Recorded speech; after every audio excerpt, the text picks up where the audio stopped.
नमस्कार, तुसें सारें दा मेरे चैनल डुग्गर दी धरती उप्पर स्वागत है। तो मैं अज लेइयै आया मां दा भजन। उम्मीद है कि तुसें गी पसंद आऊग। तो लाओ सुनो मेरा ये भजन।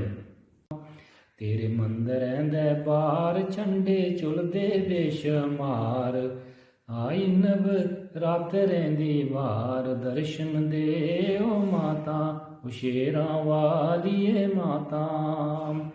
मत पूजा दी थाली दर पे आए सवाली, नहीं भेजने खाली, दर्शन दे ओ माता ओ शेरां वालिए माता। चढ़ी औना उच्ची टकी फर फर कंबे बखी, लाज भगतें दिलें रखी, दर्शन दे ओ माता ओ शेरां वालिए माता।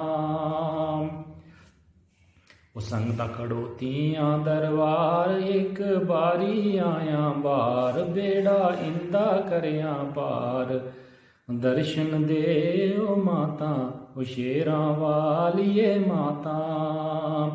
कंजक पूजनी कुंवारी, कदूं औनी साड़ी बारी, करी आदेयां त्यारी, दर्शन दे ओ माता ओ शेरां वालिए माता।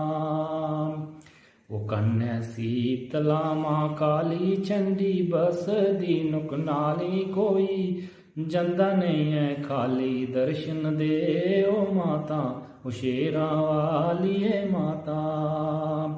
माता कटरे दी शान, शेर ओदा है नशान, शेर ओदी पनशान, भगत ओदे जिंद जान, दर्शन दे ओ माता ओ शेरां वालिए माता।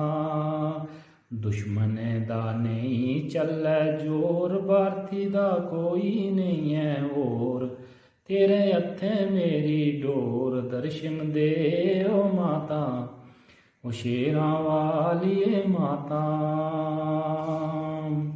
जेकर भजन शैल लग्या तो लाइक शेयर कमेंट जरूर करियो, तो मेरे चैनल डुग्गर दी धरती की सबसक्राइब करियो। जय हिंद, जय डुग्गर, जय मां डोगरी।